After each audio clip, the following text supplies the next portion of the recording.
Well, good morning to you. Your time now is 9:04 on this finally Friday, August the 2nd. Today we have a Gov Talk program for you hosted by Scott Johnson. Today's guest is David Kithcens, the director of Bedford County EMA. Scott, take it away. Thank you, Producer Chase. This is Scott Johnson on behalf of Hopkins Farm Broadcasting here in Shelbyville, Tennessee. Bedford County, about 50 miles south of Nashville, 25 miles south of Murfreesboro. And the lovely, and now we're got them again, green rolling hills of southern middle Tennessee. I've seen so many people out mowing their yards finally, and it looks like some folks may get a second hay cutting here before it's over with. But it's that time of the month where we have in David Kithcens, the director of the Bedford County Emergency Management and Homeland Security Agency. Good morning, David. Good morning. You're right. Green grass is back. You know, I left a couple of weeks. It was brown. They couldn't, and I come back and I got to mow my yard now. Oh yeah. Hadn't mowed it in about 4 weeks. You'll have to mow it again in about 3 or 4 days. That's right. Yeah. Matter of fact, it's looking kind of like a hayfield out there. I mean, maybe someone want to cut some hay on my property. But anyhow, David, what is going on in the world of emergency management? Well, I don't know if you've been out this morning driving around, but we have these large yellow vehicles that are rolling around. I noticed that. Something must be going on. I think school started back today. So they got a 2-hour day today, so the school's back, and I wanted to mention that. So to keep your eyes peeled for the kids or additional traffic with kids that do drive to school. Stop for those stop signs when the school buses put the arm out. That's exactly right. I was going to say that. Oh, okay. I was going to mention that also, don't forget, I know it's been posted on Facebook and been a lot of chatter about it, but there's a new red light out close to the new elementary school, Cartwright, Highway 437. It must have been put up while I was gone. Well, they activated. I guess you have been gone yet? Yes. So where's that located, David? It's Highway 437 in Fairfield, right there at the highway. So okay. Yep. So people are getting adjusted to that one because it flashed for a long time. It was treated as a 4-way. So it does take some getting used to when you change that traffic pattern. And that's a busy intersection. It is. And probably obviously busier now with Cartwright open. Right. And it adds a little bit more traffic over there. You're right. So, yeah, I wanted to remind everybody that please be aware. The school buses, the kids are back in school. There'll be some more traffic around town and in the counties, and just be safe. And like you said, Scott, watch the school buses when they make their stops, and do what we need to do so we don't have any incidents. Absolutely. I mean, that's there are so many buses out there on the road. I'm going to put in a plug, too, because I saw Kenny Parker the other day at Central High School. He still needs a few bus drivers out there. They actually pay pretty well, and they have insurance. So anybody that wants to be a bus driver, contact the HR office at 500 Madison Street for the school system. They still need a couple of school bus drivers, so I'm sure Kenny will be glad you plugged that in there, David. Yeah. So bring it up to school buses. Not a bad little gig there, 4 hours a day or whatever that comes out to. And folks, yes, please slow down. Watch for the stop arms or the stop signs that come out from the school buses. God, it's hard to believe that they're already back in school. And what are we on, August 2nd? Right. I think today, man. Yeah, well, it's an exciting time, and what a great ribbon cutting we had out recently at Cartwright Elementary School. And I just, and you work school safety stuff all the time, just getting those kids out of portable classrooms. Not all of them with that school, but most of them in the city of Shelbyville.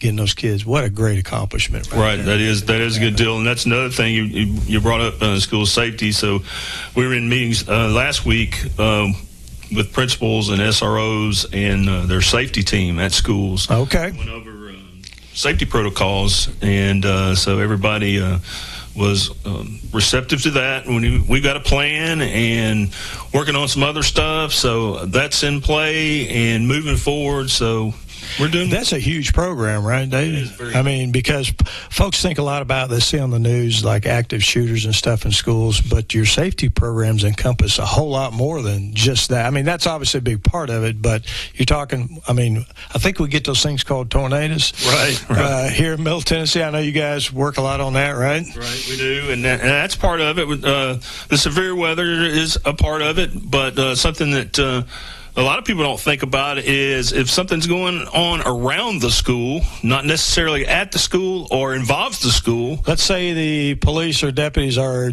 chasing a wanted felon through the neighborhood. So that affects their safety also.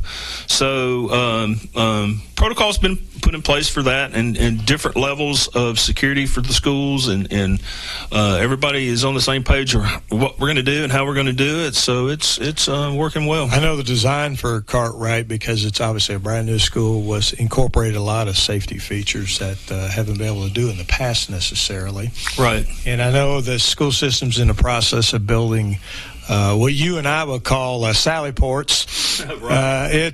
Which is you got to go through 2 doors before you can get into a school. You go through one, the other one's still locked. They verify who you are, and a lot of our schools didn't have that, and I was glad to see the school systems working on that right now. They are doing actually doing some changes at some of the schools for that. So that's anything to do to enhance school safety. It's just something we got to do and keep our students and our staff safe, and the visitors. You're exactly right. As well. So yeah, it's here. The school's rolling, and so I guess they'll go for about 3 weeks, and then they'll have a little break. During, what's that little horse show we got going on? We'll get a week off for that, and we'll talk more about that. We'll talk a little more on that in a bit. I will say this, I'll put in a plug for making, the schools do get out during that time frame, because you get so many kids that are working in, like say a band boosters type booth or something like that. A lot of the nonprofits, right. And they make a lot of money. So good for the school system for being out that week and letting the kids participate into that. Well, one of the largest events here in Bedford County during the year. Right, and I've talked to some of my older friends that they back in the day they got out of school and then they did the hay and hauling hay and carrying hay to the barns and things like that. So out in the horse barn, right. Oh, absolutely. And, that was neat that they were able to do that. But yeah, they're going to get out. Then they hung out at the horse show at night. Right. A lot of kids out there. So yeah, we'll talk about that more in a little bit. So. As far as school safety, I know you guys do drills as well, right? We do. We have drills, and we talked about that during our meeting also. Of course, new state law, you have to have so many drills a year in certain ones. So that'll be implemented into the plan and how we do that. So, yes, you will have to have drills. And we're working on some other things. A big drill for the new year, next year around March sometime. We're going to use our agencies, law enforcement, fire, EMS, schools, and have a drill. We haven't done that in a little bit. So multidisciplinary type. Right. Drill so that's in the works too. So you play like you practice. So exactly. Like I said, they're working, and we're working with them to make things good and make them better. Like I like to remind Dr. Garrett when she comes in and does her radio program, and some folks to get perspective here on why school safety is so critical. 20% of our population, so our population a little over 50,000, 10,000 people, students and staff and support staff, are in a school every day, Monday through Friday. 20% of our population, so that's why it's such a critical thing. And I know everybody appreciates what you and your staff and all the public safety agencies do in the city and the county to keep our students and staff safe. Yep, and, kudos to the Sheriff's Department. We have SROs in all of our schools, and yes. Thank you for reminding me of that, David, because we want to thank Pat Marsh, our representative, and Shane Reeves, our senator, that helped get that legislation passed where the state funds one. Right. I mean, it can be more than one, but funds at least, they fund one SRO at every single school in perpetuity. That's just not like a 2-year grant or something, and to make our kids safe. So we appreciate what the state legislature did. Yes, there. we do. Absolutely. We do. But that's kind of what we're doing with the schools. We've got another thing I'll talk about. So we just started, you always hear me talk about tools in your toolbox. Yeah, that's right. Or another piece of the puzzle, I think I've said. It's all about resources, yeah. It is. So we're excited. We got a new resource. It's called ReadyOp. And it's a tool that we can use for communications, daily operations, incidents we have, special events, day-to-day reporting, asset management, all kinds of things. And we're excited. We're still learning to. It's kind of hard to explain in 5 minutes, isn't it? Right. We're still learning, figuring out what all we can use it. So basically, it's a software system. It is. That lets you manage response and resources? It will. Plus, it's forms that help you keep. Forms, okay. Checklist, management of incidents. Incident command type stuff? Correct. Okay. But we're excited because we can utilize that on our special events. And we seem to get more and more of those. Oh, yeah. Which is a good thing. But we're excited, and we had a little learning day the other day, and we invited some of our other agencies in to look at it also to see what all it can do. So there's a lot of interest in this program. You'll probably hear some more about it coming down the road, but I'm excited about it. We can use it for various things, not from just day to day, but if we have some type of incident or disaster here in the county, it can be used for that too. A tornado that creates huge damage in a large area, things like, or a special event like Arts and Crafts Festival, right, where you get 80, 100,000 people over a couple days in Bell Buckle. and we actually, and just touch on that real quick. So one of the things that this ReadyOp does is the last craft fair that we had, we worked with the state, TEMA. TEMA uses this ReadyOp too. Several counties around us, Moore County, Franklin County, use it. It's used quite a bit, so we'll have some other partners to draw from to get ideas. But one of the things we use it for in the craft fair last year, we took our vendors. You can enter those into a spreadsheet and have their telephone numbers or whatever. And we actually utilized this one year where we can put in a announcement, and it can be texted to the people that are on our list. So we had a little high wind weather event that we were anticipating was coming in, so we can. What a great capability! Because I mean, there's over 800 vendors in Bell Buckle, right, over those couple of days. That's correct. So yeah. Thanks to Tammy Anderson, assistant director, her and William Groves with the TEMA worked on that for us. So, but yes, we actually had to utilize it, and that's just one of the things that we could do with it. So, folks, we're talking to David Kithcens, the Bedford County Emergency Management and Homeland Security Director, about various public safety issues going on here in Bedford County. We're going to take a 60-second break and be right back. Isn't it time you had a good night's sleep? People at their best get their beauty rest with a personalized Simmons Beauty Rest sleep experience from Kithcens, who's always been your hometown source for top-notch customer care. From inner spring and plush to the luxurious Beauty Rest Harmony Collection, featuring pocketed coil technology designed to restore your sleep with individualized support. Call Kithcens at 931-684-5662 and get your beauty rest with impressive selection of Simmons Beauty Rest mattresses today. At Dr. Hasty Family Eye Care, they strive to bring you excellence. Their family-friendly atmosphere makes going to the doctor a breeze. They provide their patients with in-depth eye exams with same-day glasses, a wide selection of name-brand frames like Ray-Ban, Versace, Coach, and more. They also have contact lenses and are able to treat ocular diseases and eye injuries. Need an eye exam? Trust Dr. Hasty and Family Eye Care, located at 605 North Main Street in Shelbyville, directly across from the U.S. Post Office. 931-684-2020. Folks, this is Scott Johnson on behalf of Hopkins Farm Broadcasting here in Shelbyville, Bedford County. It's that time of the month where we're talking to David Kithcens, the Bedford County Emergency Management and Homeland Security Agency Director. And David, when we went to the break, we were talking about a new program you can use to help manage significant events or special events and that sort of thing. Right. So we're actually going to, if we can get some things plugged in, we're going to use it for the horse show at the end of the month to do some things. But yeah, it's like I said, there's a multitude of things that we can use it for, and we're still in the learning stages.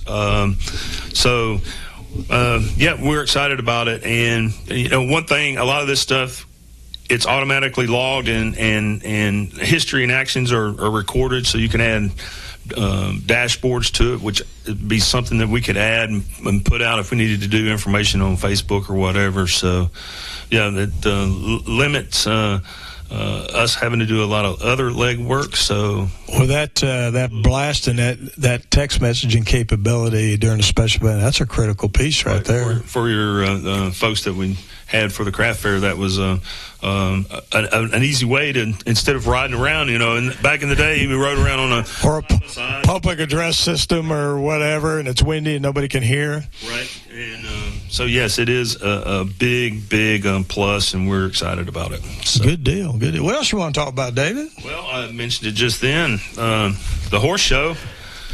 August 21st through August 31st. So we play a part in that also. And we do a standby the last 3 nights. It's usually the largest event nights. That's champion. Big attendance nights. Right. Yeah. So we work with all of our public safety folks.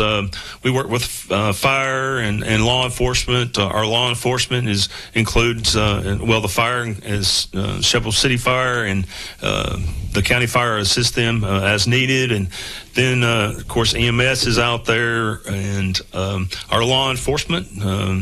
City police is out there. The county police has deputies out there, and our state partners, THP, helps do a little traffic control for us at the end. So it's kind of like an all hands on deck for public safety, city and county and state, right? It is. So we get together with those folks, and we put a little plan together for the week. We also work with Warren Wells and the group out there on what they need. Everybody has a little piece of the puzzle, I just said a minute ago, that they're responsible for. We just make sure we gather all that information, everybody understands what they're responsible for and what they're doing, and try to negotiate that. And hopefully we have no issues that happen, but if we do, talked about having a standby night. So the biggest nights we have crowds there, we have a standby at our office, which includes ourselves, EMA, TEMA's there.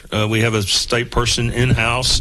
That's big brother and sister at the state for folks that don't. Tennessee Emergency Management Agency. Right. So because they can bring resources from other places if need be, right? Not only can we draw from our neighboring counties, which we work with well anyway, but if there's something that we need that we might not can find right away, our Tennessee Emergency Management folks is our reach out for resources in case we can't find something or can't provide something. So yes, but they're on site with us also. We also keep 3-man hazmat team there.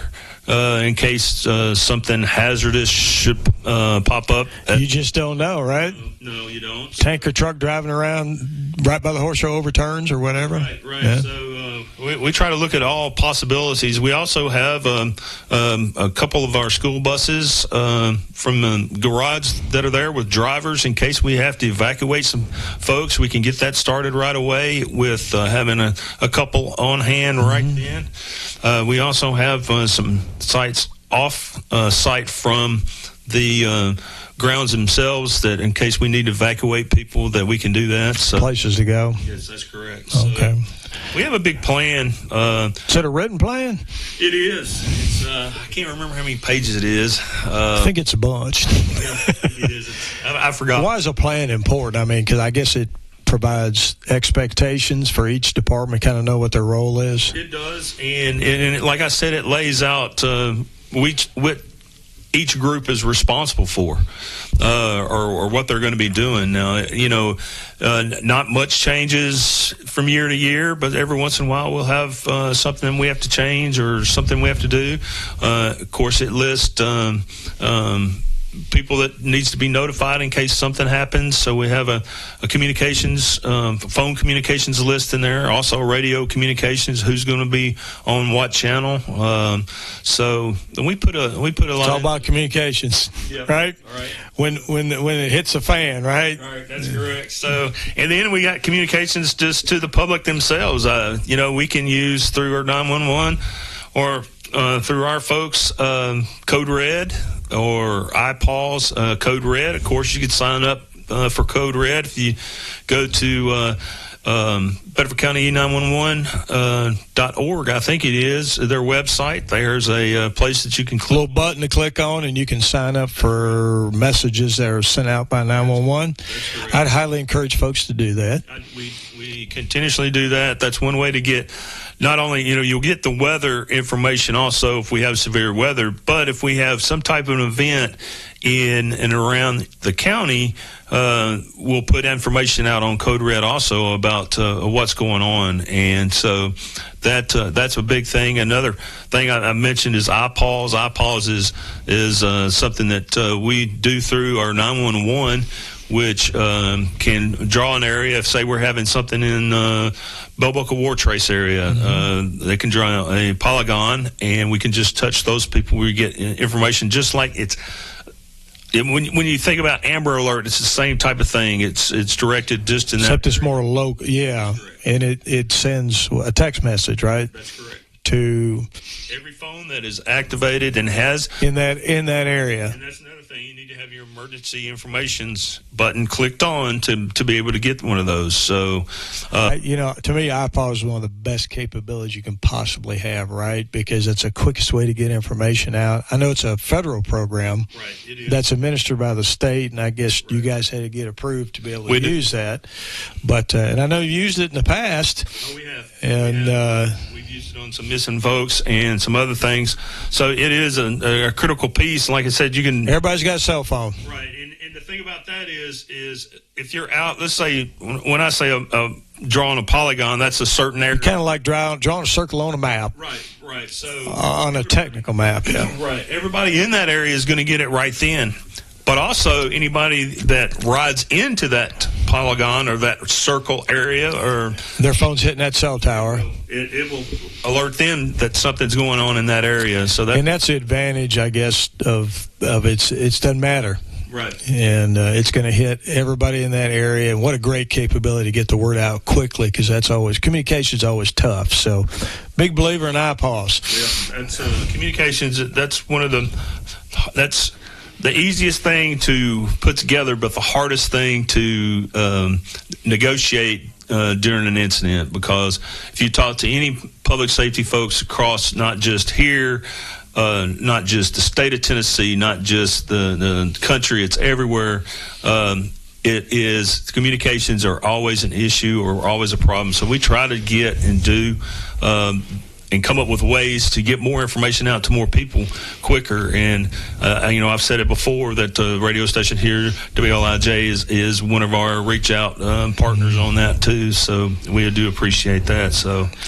Absolutely. Yeah, what Dave's talking about, he stays in touch with the radio station here, and folks, no matter what time of day it is, if an emergency is going on, they can broadcast information out. So if you got a radio, tune in WLIJ at 98.7, and you'll probably hear things going, especially during tornadic-type weather and the shelters and that sort of thing. That's correct. When we activate our shelters, they come in and help us announce what's open, along with our Facebook page, and then also get out a different additional information if we have something going on in the county, some trees down or this or that, flooding, that kind of thing. So yes, they do a very good job, and we appreciate that very much. Absolutely. Another public service provided by Hopkins Farm Broadcasting here on WLIJ at 98.7 FM. Well, sure. Anything else on the horse show, folks? I'd encourage you to. I'm glad David brought that up. 11 nights coming up. up.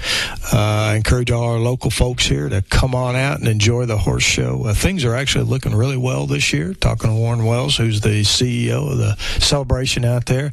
Entries are doing well, and everything else is doing well out there, and they're going to be well prepared out there to host it. And we always like seeing the local folks. I mean, we get a lot of folks from out of town. We do. There's another reason to have that outpost capability, right? Because they're not necessarily registered for a local program. But a lot of visitors from out of town, but we like to see local folks coming out. Come on out and enjoy the horse show. Right. And it's a real family-oriented thing for those of you that haven't been if you're new to our county. Right, and they have something that's really good, donuts. What? Yeah, I think they have some donuts, but no, the donuts are good. There's a lot of good things to eat. I don't think I'm going to exaggerate when I say those are like nationwide known donuts. Right. And I truly do not think I'm exaggerating. A couple times I tried to go buy donuts and the line was so long that I came back later. Right, I hear you. Yes, it is. Optimus Club donuts. That's right. They're not on the health menu, I don't think. But man, they taste good. Right. You know, and you and I both being career law enforcement guys, we're not going to fit the stereotype, right, about the donuts. But I didn't go down there and get donuts. Okay, fit the stereotype. I actually picked some up in uniform one time. You know how many phones came out? Start taking pictures. Oh yeah, I'm sure. I'm like, I don't care. They're really good. So come out and enjoy the donuts and enjoy the horse show. David, we got just a couple minutes left. Anything else you maybe want to talk about? Not off the top of my head. We had the fair. We had a couple of days of some rain and stuff, but I think it was pretty good attendance. And I was by there several times. Saw several people out. So good deal. That was good. But another big event we have here in Bedford County. So folks do a lot of hard work, do a great job of putting that on. I don't have any other announcements. I think you might have some, right? Is there something this weekend? Flat Creek. Right. Ross? No, it's in Flat Creek. Okay. Ross already had theirs. Okay. But there's an ice cream social event here at the Flat Creek Community Center in the metropolis of Flat Creek here off Highway 82 South. So folks come out and enjoy. I don't have the hour sitting in front of me, but you can go on their Facebook page. They do have one and get what the times are. But I know it'll be a good family event out there in Flat Creek and help a little fundraiser out there in the community. They got a very active group out. So does Ross. You mentioned Ross, but Flat Creek and Ross are both have huge community center, which are really fun to attend and go to. So folks, come on out and enjoy some good food and some good camaraderie and fellowship. And come out to the horse show, folks, and have a good time. It's a well done show, and it's a family. Like I said, we have so many new people living here in Bedford County that have moved here. It's at 30,000 seat. You think we have a minor league football team here or something? A 30,000 seat stadium out there, but it's actually for horse shows out there. So come on out. There's been a lot of renovations out there. There has. In Cooper Steel Arena, thanks to the Cooper family. Looking really good and really nice out there. A lot of nice new fencing going up. Right. Taking down some of that jail-looking fencing that we had. Right. Yeah, there is. It looks really nice. They've updated a lot of stuff, so it should be a good show. Got a few new barns out there and keep trying to improve the infrastructure out there. So come on and enjoy the Tennessee Walking Horse National Celebration coming up here real soon for 11 nights and ends on August 31st, my wife's birthday. Oh. Tell her I said happy early birthday. Absolutely. Well, David, we just ran out of time. Anything else before we go off the air? I don't think so. One last thing is I think I heard a rumble of thunder outside. What's up with that? We may be getting some rain, so more rain may be coming. Well, maybe we could use a little bit more. Right. We can use all we can take. We're in D. Last time I checked, D2 drought, which is severe. So takes a while to make that up. It does. It takes a long time to build up the water table to help you with your drought stuff. So bring on the rain then. Yes. We don't need storms, but we need steady rain. Is that what you're saying? That's exactly right. Overnight steady rain would be awesome. We need some of that wet stuff, folks. Come on, get that rain going. And I think the temperatures are still going to be pretty hot. So be safe out there. Stay hydrated. A lot of you men and women have got to work outside. Stay hydrated out there and stay safe. But this is Scott. David, we appreciate you coming in today. We've been speaking with David Kithcens, the Bedford County Emergency Management and Homeland Security Director, about various public safety issues and special events and capabilities going on here in Bedford County. I know folks really appreciate what you and your staff do to keep folks safe here in Bedford County and make Bedford County a better place to live and work. Folks, this is Scott Johnson on behalf of Hopkins Farm Broadcasting. We have 11 government or government-related talk shows every month. Tune in right here to 98.7 and actually listen to the people doing the real work about what's going on. And by the way, the only locally owned radio station here in Bedford County. Scott Johnson saying goodbye until next time. At Dr. Hayes.